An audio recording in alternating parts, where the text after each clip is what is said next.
Hey, good day to you. I'm Carl Falk. This is the Falkin Around podcast. Hope you're having a good Tuesday morning. We're a little over 3 weeks away from the start of the NFL season, and let the overreactions begin after the first week of the preseason. We'll talk about that.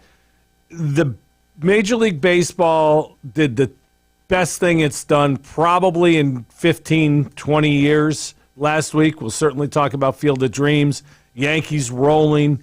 We're going to talk about that. And there's a very unanswered question in Western New York these days, and I'll finish the show with that. But I want to start with the preseason, and like everyone else, I was intrigued to see how the Bills would look against the Lions. And preseason football, first off, it is extremely vanilla.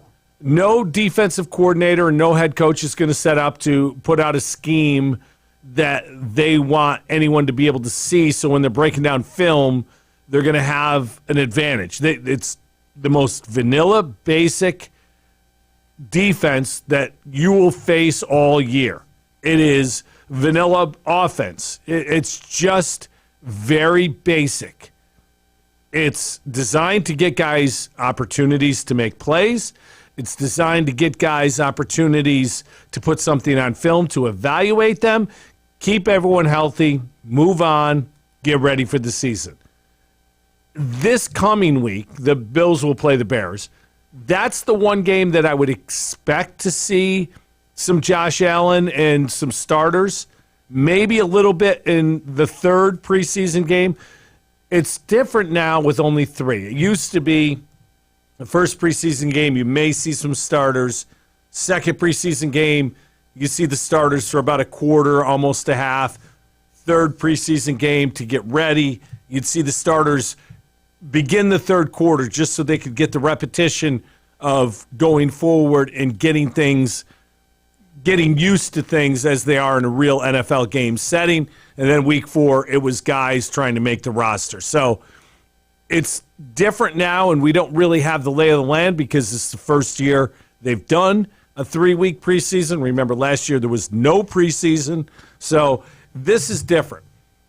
The one thing that I took away that I really liked from the Bills opener, and because this isn't different preseason, regular season, anytime. And I hate kickers, but Tyler Bass was 3 for 3, including the game-winning field goal. That's important. That's confidence building. That's repetition. The one thing I didn't like is there was one field goal attempt that they took too much time getting set, and McDermott had to waste the timeout. Can't happen.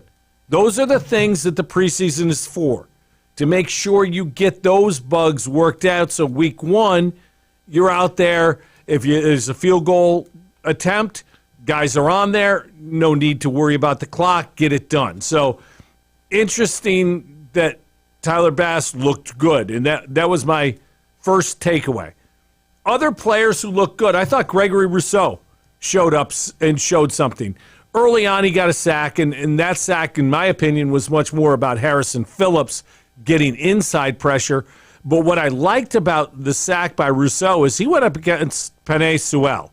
And if you remember going up the draft, Sewell was one of those guys that people were calling a franchise-changing tackle. And the Lions were happy to have grabbed him. And frankly, I think he'll be a very good player. But Rousseau went out and beat him and gave him trouble. And I think there's something there with Gregory Rousseau. I don't know how long it'll take to come out. I don't know if he'll be a contributor this year. But the length is unteachable. The speed is natural. Can he become a pass rusher? That's Gregory Rousseau's career right there. Can he become that guy that when the Bills' defense is out there in a pass rush situation, the offense has to know where Gregory Rousseau is and not let him be the guy to wreck them? That's the key to Gregory Rousseau long-term with the Buffalo Bills. Early blush, looked good. I mentioned Harrison Phillips. I thought he looked good coming back. And Harrison Phillips could be a key player on this team. The defensive tackle position is going to be a very good competition going forward. Star Lotulelei is back. I talked about that last week. the importance of Starr with Ed Oliver next to him. Behind them, 3 guys, Justin Zimmer, the aforementioned Harrison Phillips, and then there's Vernon Butler, who's been dealing with a little bit of an injury. The hope, I would think, for Sean McDermott, Brandon Beane, is that Phillips and Zimmer become the second set of D tackles. For this reason, Vernon Butler still, even after the pay cut, makes a pretty good salary. If the Bills were to move on from Butler, it would free up some salary cap space for them. So it's an interesting thing to watch, but I liked what I saw out of Harrison Phillips. I mentioned Rousseau, the other guy I got to mention in the same vein and potentially a huge contributor this year with the defensive end position, I think, being in flux with Jerry Hughes' age and Mario Addison being an okay defensive end, is A.J. Epinesa. And he looked good on Friday night. He looked quick, and he looked a little bit bigger to me. We'll see how it plays out.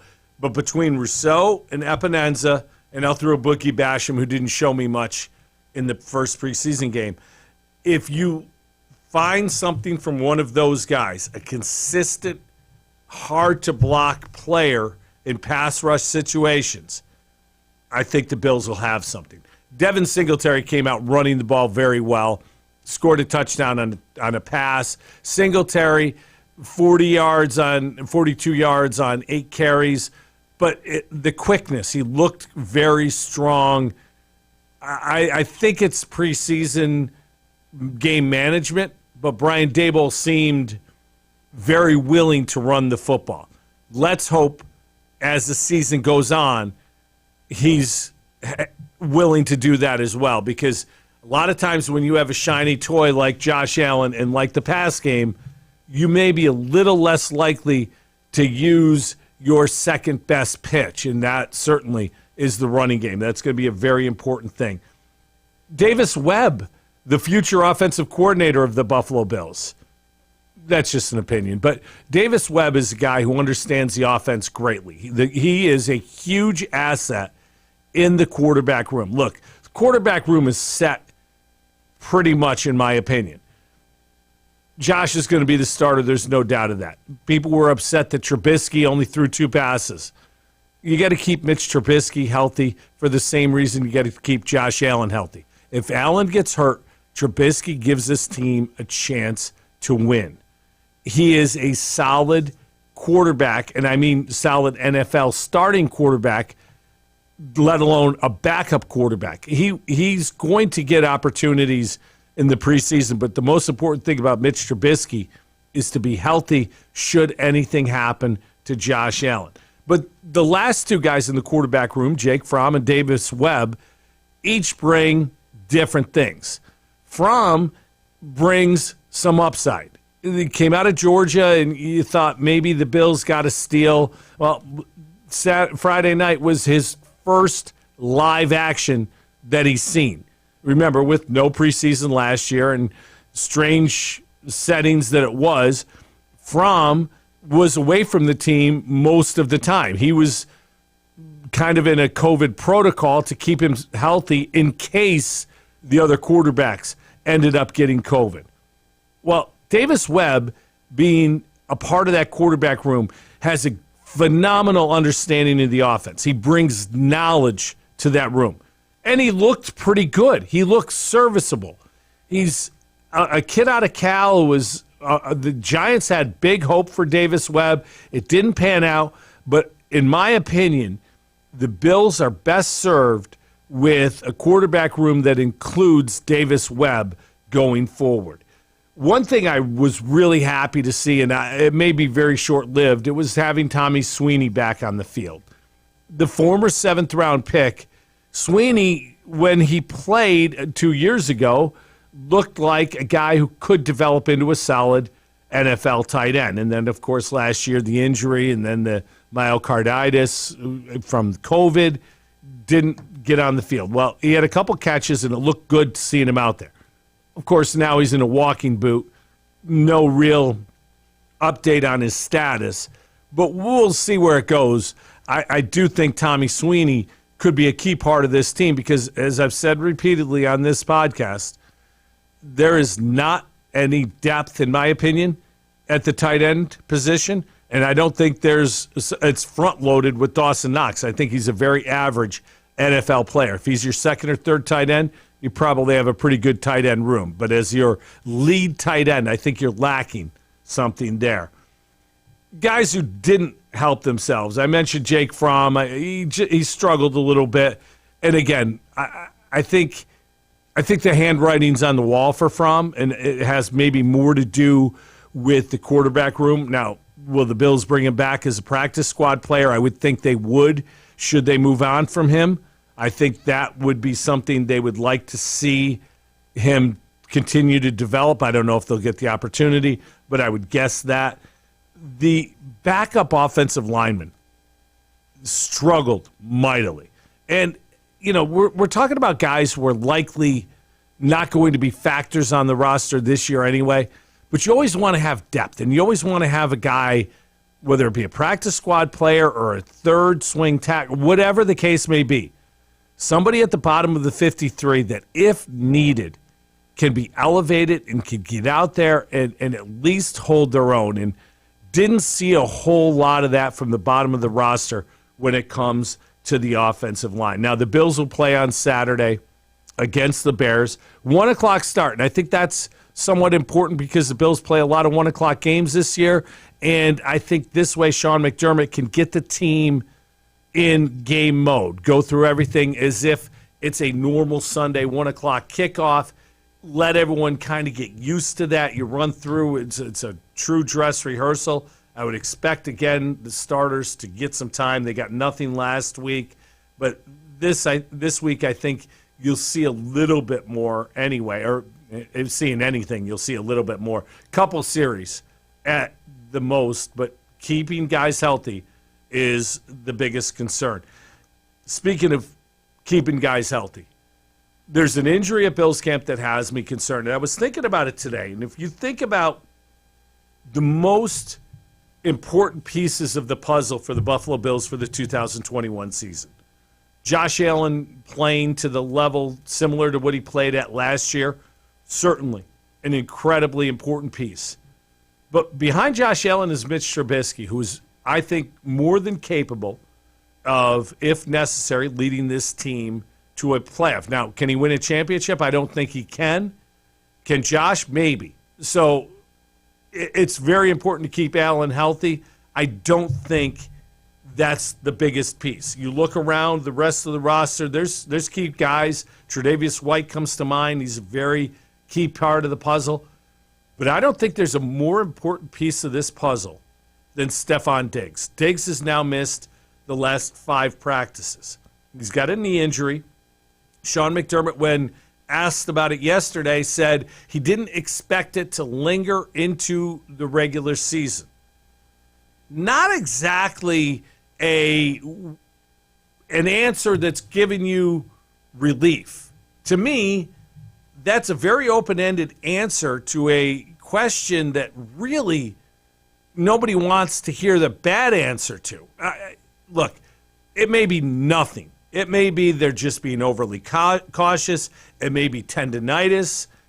It may be something where he goes through the season where he doesn't practice much, but on game day gets out there and still looks like Stefon Diggs. But the drop-off from Diggs to everybody else, and the Bills have good depth at the wide receiver position with Cole Beasley, Emmanuel Sanders, Gabriel Davis. Jake Kumaro, who's this year's favorite of the fans. Every year the fans lock on to a wide receiver and decide that this guy's going to make the team and be awesome. He's this year's Duke Williams. Aaron Rodgers loved the guy. Maybe there's something there. But when you look at Stefon Diggs, there's a lot of reasons Josh Allen made the jump he had last year. I don't think there's a bigger reason than Stefon Diggs. Going to get him, giving up a first-round pick to get him, changed the Bills' season and changed their future. And having him on the field at 100% week 1 is as important as any other position, I think, more important because I think there's a bigger fall off. Again, you look at around the roster, find me a position where there's a bigger drop off from 1 to 2 than Stefon Diggs to whoever would replace him on the roster. I actually think it's a bigger drop off than it is from Josh Allen to Mitchell Trubisky. That's how big of a concern I have about Stefon Diggs. So we'll see how that goes. But again, less than a positive answer by Sean McDermott yesterday.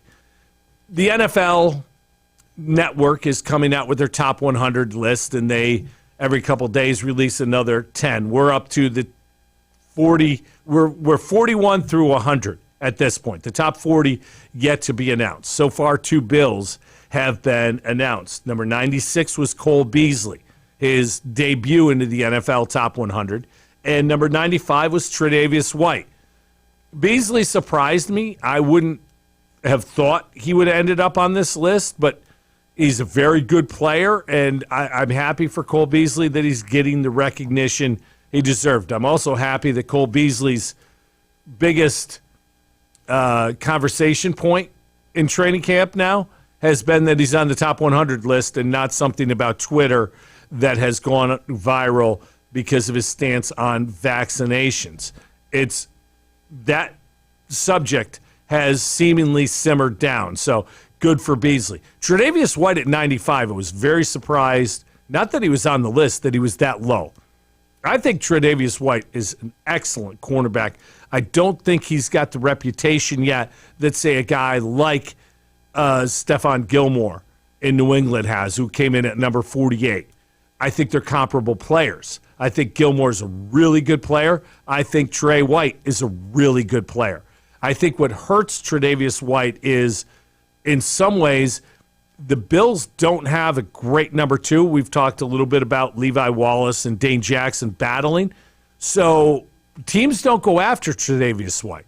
They go after other members of the secondary. So because of that, I think it hurts his opportunities to maybe be thought of as a true lockdown number 1 corner, but I think he is certainly that.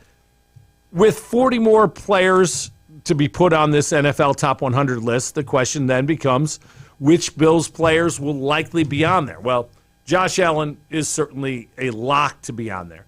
I think he will probably be in the top 10, potentially end up in the top 5, which is a dramatic jump for a guy who last year wouldn't have made the top 200 list in the NFL.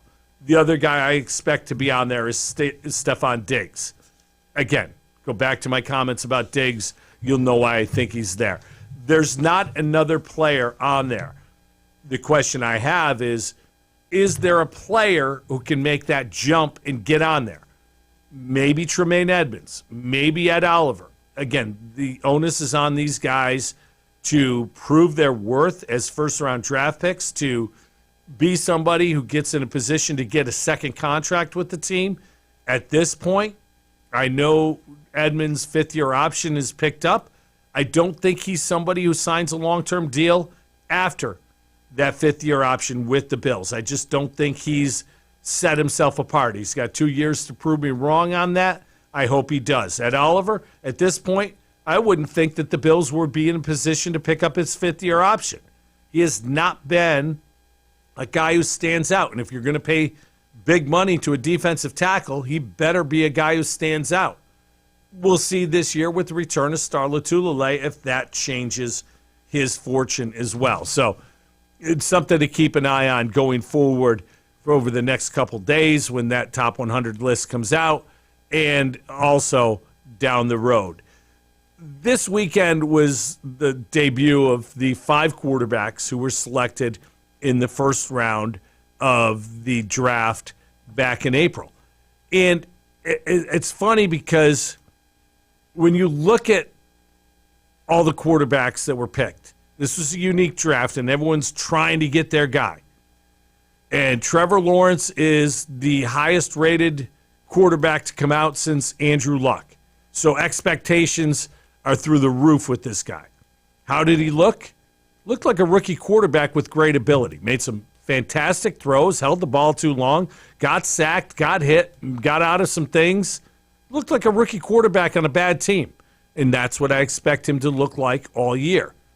It's just funny when you hear the pundits talk about and break down some of the great throws. Great throws shouldn't surprise us. Holding the ball too long shouldn't surprise us. The fact that the offensive line in Jacksonville isn't good shouldn't surprise us.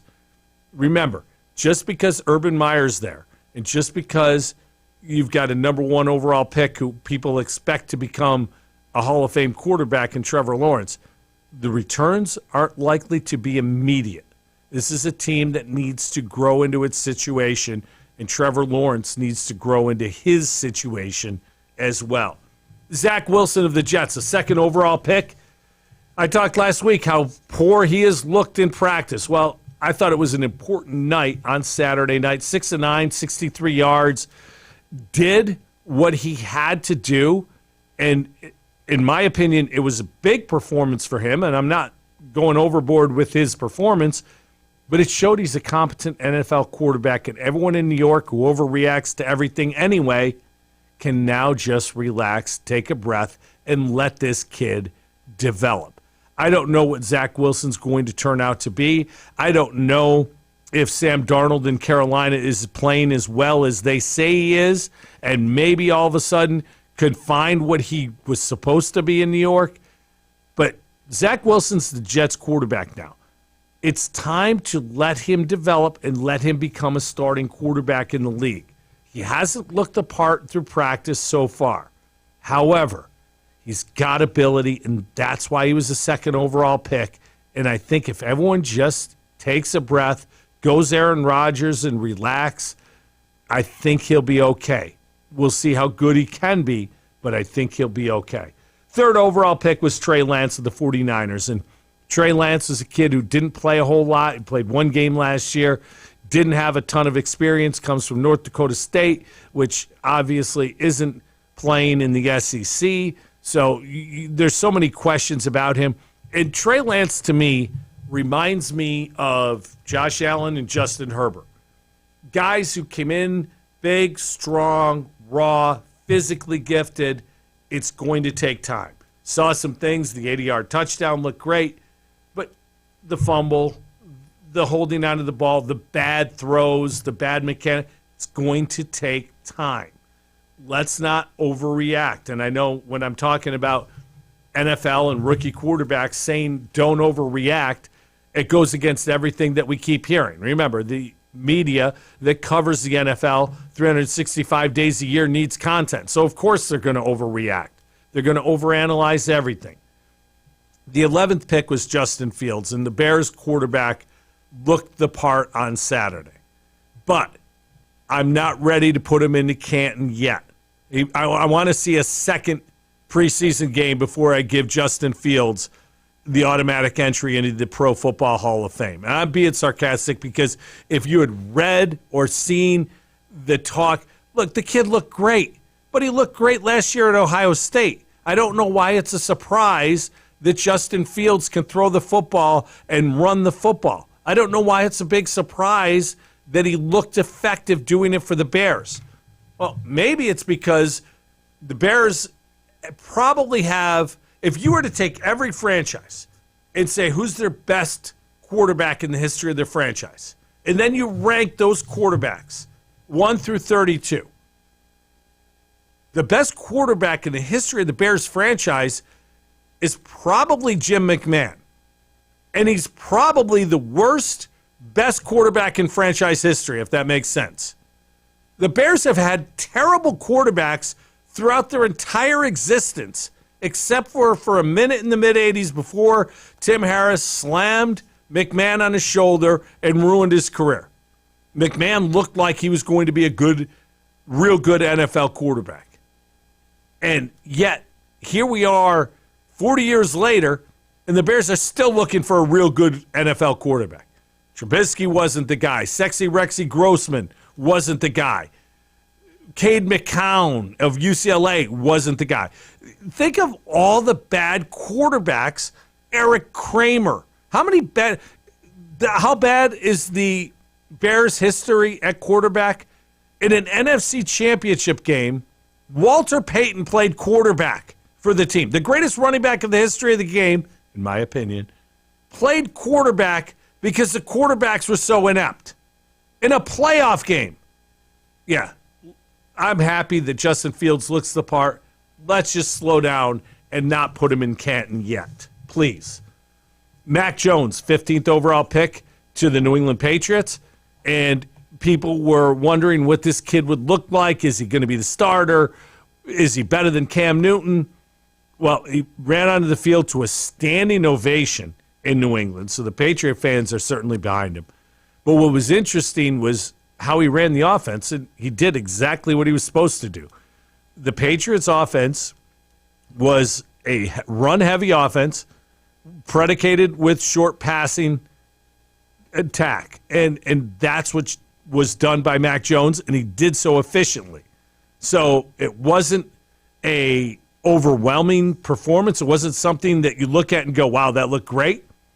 But he did what Bill Belichick asks of his players to do. Do your job. Mac Jones did his job. I think he's going to be the starter probably early in the season, not week 1, but probably by week 4, I think Mac Jones becomes the starting quarterback in New England. Speaking of starting quarterbacks, good news. I've talked a lot about the Colts and how complete their roster is, but the injury to Carson Wentz and the lack of an experienced backup behind him is putting their season in, I think, very, very much in peril, because without a quarterback who can complement the rest of that team, they've got a great offensive line, they've got a great running back with Jonathan Taylor. I think the defense is championship caliber, but without Carson Wentz there, I don't think they can get it done in a division that's getting tougher, especially with Tennessee taking that next step. I think bringing in Julio Jones, they could be very good this year. The Colts intrigue me, but Carson Wentz, he looks like he may only miss 1 or 2 weeks. And maybe more importantly, Quentin Nelson may only miss 1 or 2 weeks at the most. Quentin Nelson saying he's going to be ready week 1. He is probably the best offensive lineman in football, if not the best, one of the top 3. So I think that's a huge development that both Wentz and Quentin Nelson are on pace to get back rather quickly to help that Colts team that I think could be a real live dark horse, if you will, in the AFC. Everyone's looking at the Bills and the Chiefs. You got to find the other teams, and I think the Colts are as 1 through 53 talented as any other team in the league. Speaking of the AFC South, we talk a ton of AFC South football on this podcast. You know, who doesn't want to talk about the Jaguars and Texans? But the strangest story continues to just go on as if there's nothing to see there. The Houston Texans and DeShaun Watson. Honestly, I don't know what's going on. Watson was practicing. He doesn't practice. He practices. He doesn't. I don't know what's going on.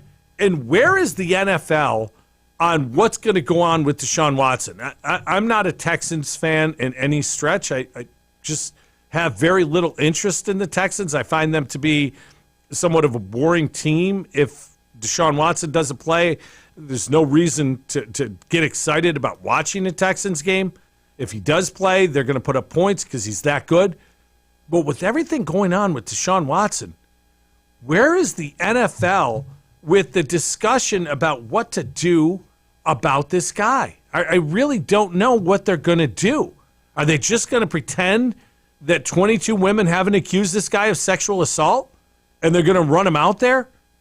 I really have a hard time understanding what the NFL is doing and how they can handle this. Strange. And again, it continues just to go on, but nothing to see here. Just keep moving. Nothing to see whatsoever.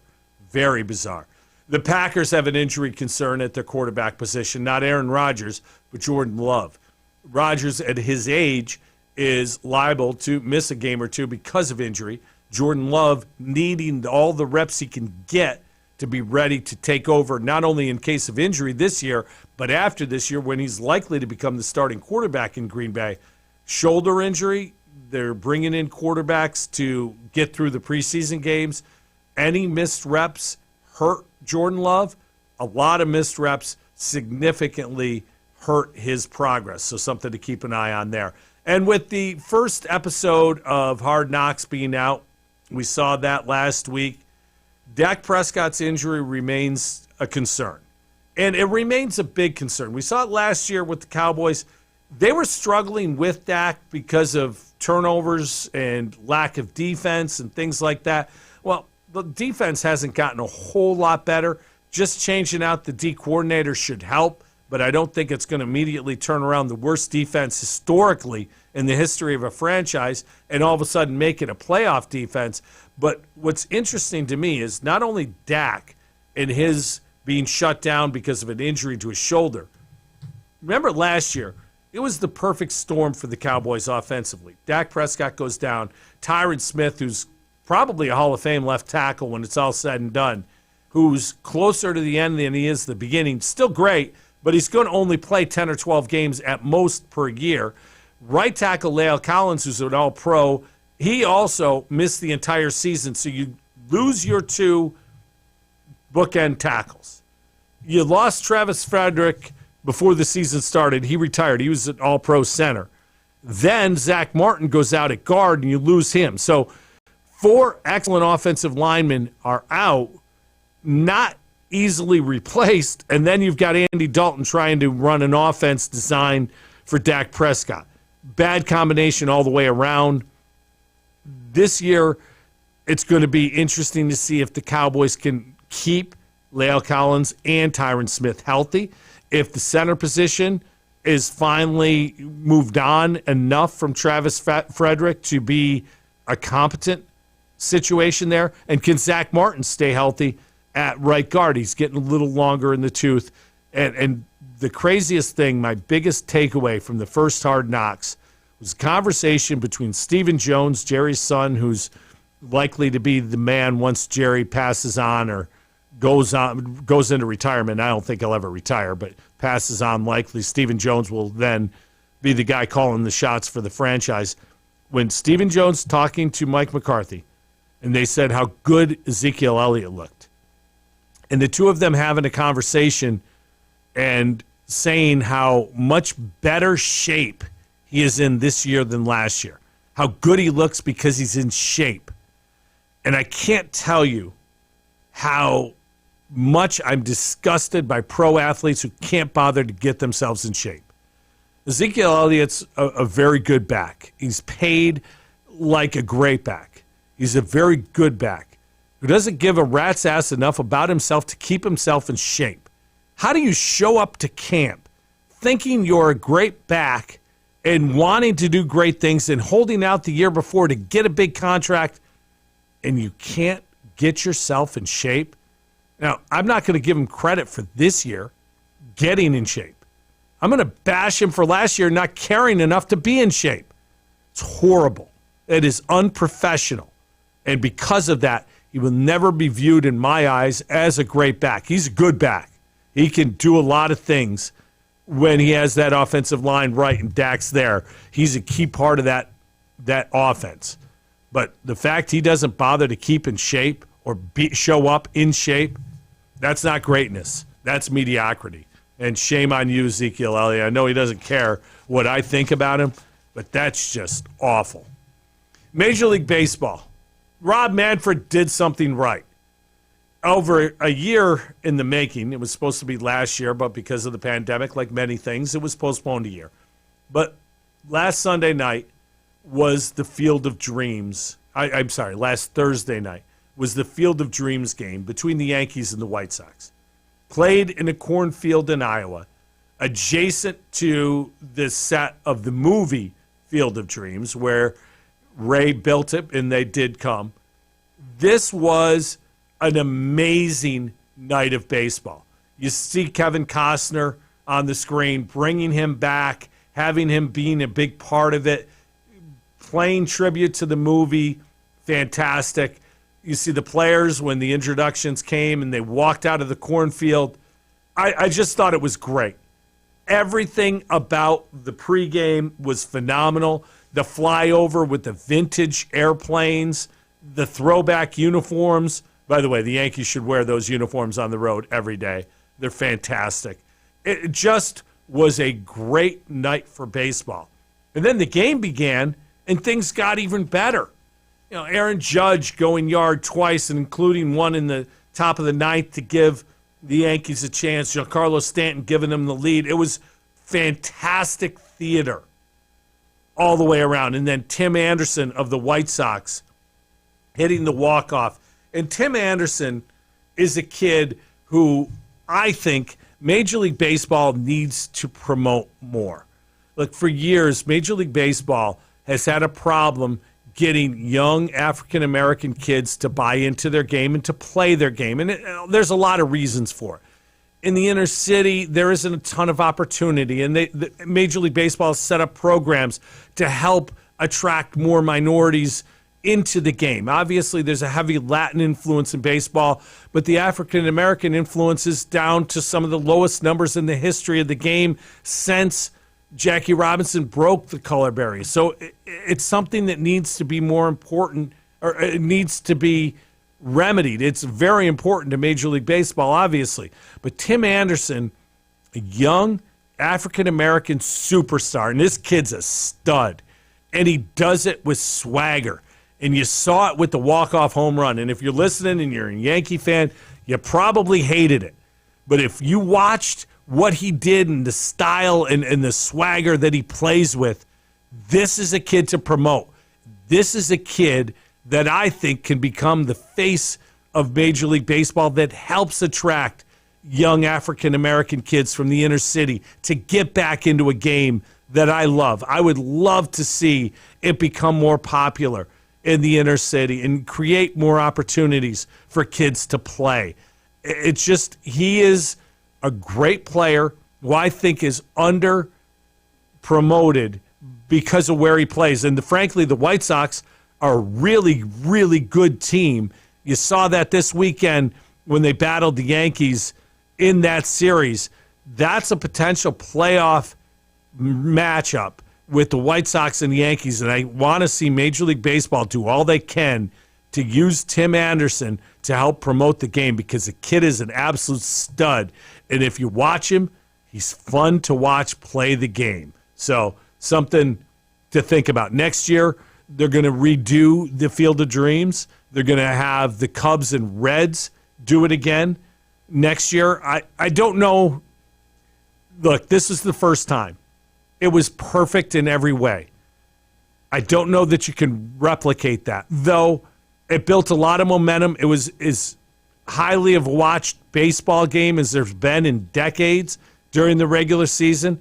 So maybe people will tune in just because this was such a success, but it's always hard to replicate the perfect scenario. And this was in every way perfect, from the pregame, the field itself, the way it looked, the way it was, just a great, great night. And the biggest winner wasn't the White Sox. It was Major League Baseball. They did benefit greatly. Looking forward to seeing it next year. Again, I don't know that you can replicate how good it was this year, but man, was it cool. And, oh, by the way, Field of Dreams, not the best baseball movie. You know, when I hear people talk about the best baseball movie of all time, I hear them say The Natural or Field of Dreams. Field of Dreams was really good. The Natural had the stupidest Hollywood ending that ruined the entire movie to me. Yeah, he's going to blow up a light pole with the game-winning home run while he's bleeding. Give me a break. Ruined the whole movie. My favorite baseball movie of all time is Bull Durham. Fantastic movie based on the 71 Rochester Red Wings team, written by a member of that team. Just great in every way. Kevin Costner, again, fantastic. I thought Major League is as good of a baseball movie as you'll ever see. And my dark horse favorite movie, I haven't seen it in a while, but it was great, 8 Men Out. And if you've never seen 8 Men Out, check it out. It is a great baseball movie. So there's that. The Yankees have been on fire, and, you know, they struggle with this whole COVID thing. They got Garrett Cole back last night, and he looked like Garrett Cole, 5 2/3, 2 hits, only allowed 1 run. maybe the biggest thing that happened last night was the Joey Gallo effect. Gallo hits a 2-run home run. The Yankees beat the Angels 2-1. Maybe Gallo's pinstripe moment. He's had a few hits and a few key hits over the last couple weeks. He's going to strike out a lot. He's going to run into some. He's a good outfielder. He is what he is. But last night, it was a big night. Getting Cole back is huge. The Yankees have been on fire. They've won 15 of their last 20, playing very good baseball in spite of losing guys to this COVID outbreak that they've had.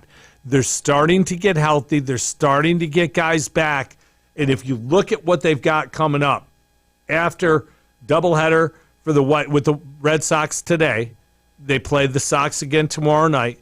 Then they've got 4 against the Twins. So a chance now. They're only 2 games back of the Sox. If they win 2 or 3, they go into that Twins series only a game behind the Sox, right on the edge of the wild card. But then, after those 4 games against the Twins, an extremely long road trip, and I think this is a make or break. You look at the time of the year it is, and you look at the teams that they play. 2 at Atlanta, and the Braves are playing great baseball. Team that struggled out of the gate, they are just ripping the cover off it. Austin Riley at third base has been – they thought he was going to be a really good player. He wasn't, and all of a sudden he is. He's playing excellent. And then 4 at Oakland. The Yankees always seem to handle the A's well. The A's having another very good year.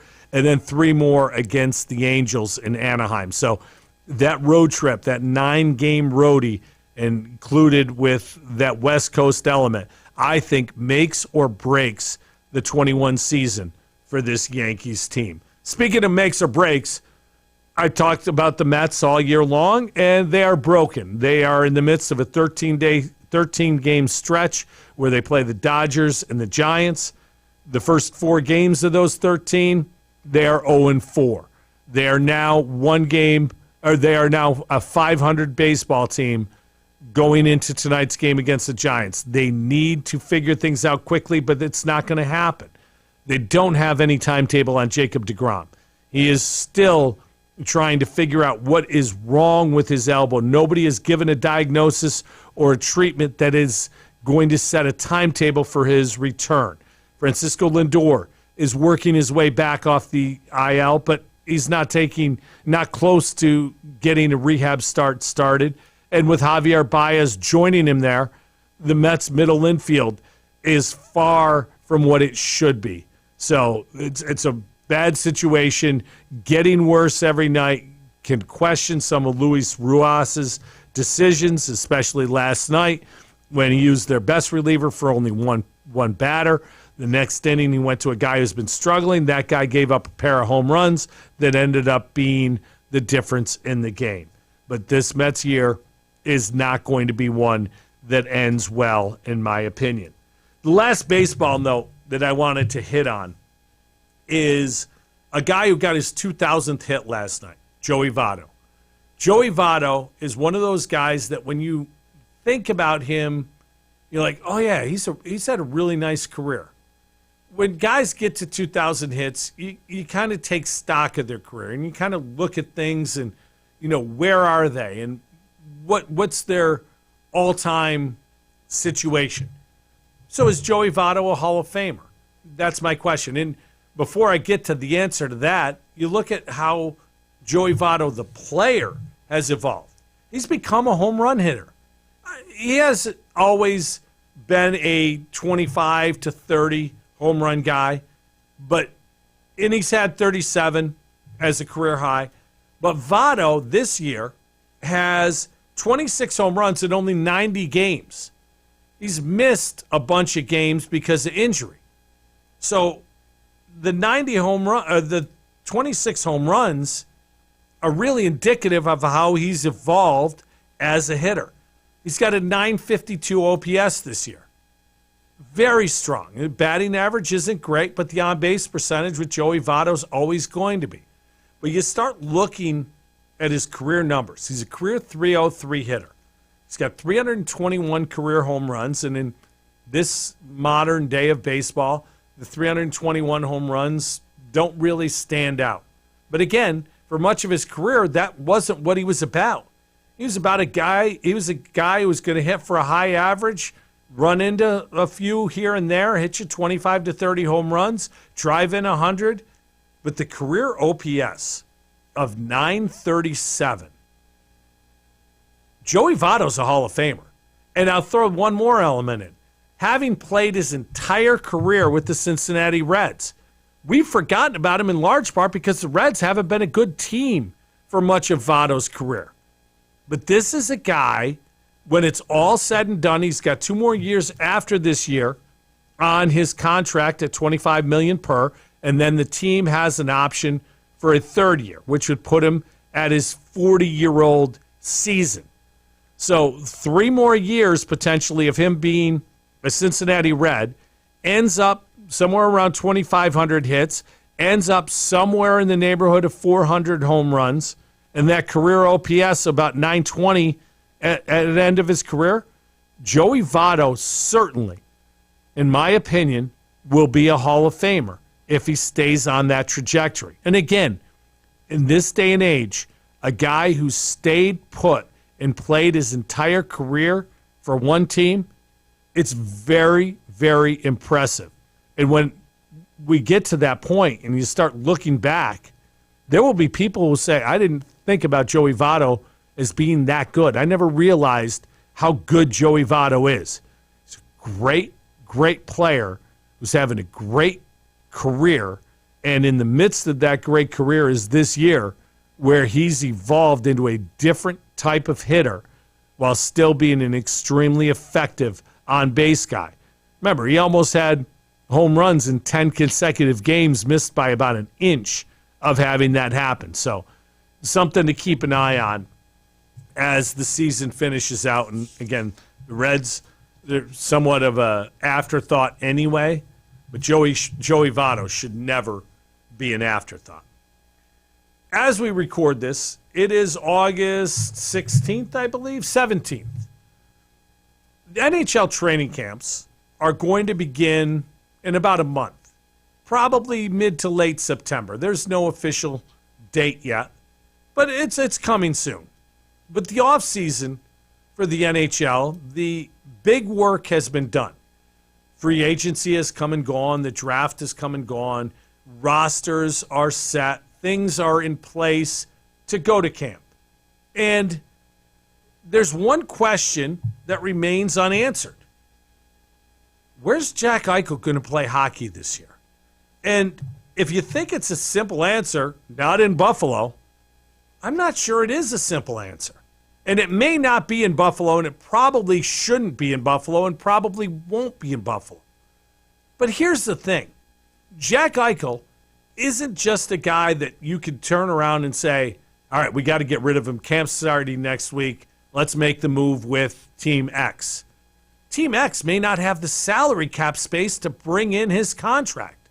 Team X may not have the prospects that the Sabres most certainly will demand back. So what happens? How do you do it? Well, the Rangers fans have put up a billboard near KeyBank Arena. I thought it was pretty funny, the wording. Aren't trade requests a pain in the neck? You know, Jack Eichel's neck injury is request. There are a lot of people who think the Rangers are his ultimate destination. The problem, if you're the Sabres, is this. Do you want him to go somewhere where a team you're going to play a lot, huge media market, where if he turns things around and becomes the superstar he was on the edge of being with the Sabres and wins a cup in New York? Ryan O'Reilly was tough to swallow for Sabre fans. Jack Eichel doing so in New York would be next level tough to swallow. The Sabres need to move him out of the time zone. The obvious answer to me has come and gone, and that was Vegas. When Vegas traded Marc-Andre Fleury to the Blackhawks for nothing, literally nothing, so they could clear salary cap space, I thought, well, there you go. They're going to do that. And I actually thought that one of Rochester's own might come back as part of the trade. Remember, former McQuaid standout Jack Dugan, who was a fifth-round pick a couple years ago by the Knights and led Providence to the Final Four as a freshman, led the nation in scoring his second year and didn't get a chance to play in the tournament because of COVID. Had a great season last year in Henderson, the AAHL team for Vegas. He's a viable candidate to be somebody that if you're going to trade with Vegas, you're going to want him back. You're going to want Jack Dugan as part of your trade if you give up something. And I don't want to say a homegrown player because Buffalo and Rochester are very different. But if you were to make the trade with Vegas, I think the Sabres would want a guy like Jack Dugan to come back. And I'm both optimistic that if that happened, it'd be good, and pessimistic it'd be good. I know this kid. I like this kid. I want him to succeed greatly. And I think if he's in the Vegas organization, he will. If he came to Buffalo, he'd probably get a better opportunity sooner just because of the lack of the depth of the organization and the need for talent that they don't have at the big club, whereas Vegas is loaded with talent.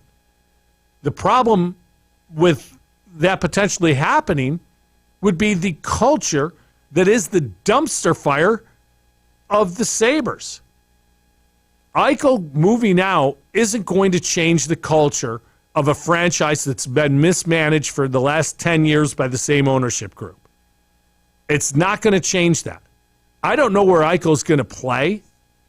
I don't know how they're going to resolve this issue, but they better get on it, and they better figure it out fast. And here's the other part of it. If you're the Sabres, you absolutely can't just trade him because he doesn't want to play there. You have to, even if it amounts to him sitting out and you get nothing for him, you have to hold tough and demand a ton back in trade because you don't have a whole lot of pieces to begin with. He's one of your few assets that you have. So moving on from him, you better damn well get something back. And I can't think that Kevin Adams, in his rookie year as the general manager of the Sabres, is going to be patient enough to do that. I hope he is, but this is a question that needs to be answered. It needs to be answered quickly. It's another sign that the Sabres and the organization have no clue what they're doing because they've got an unhappy superstar and they haven't figured out how to remedy it, and it's not even close to a situation that can be handled going into camp. Go figure. I'm criticizing the Sabres yet again. Next week, I am off, taking a little pre-NFL season siesta, and I will be back in 2 weeks to break down all of the latest news and get you ready for the start of the NFL season. Have a great couple weeks, everybody. Thanks for listening. I'm Carl Falk. This is the Falkin Around Podcast.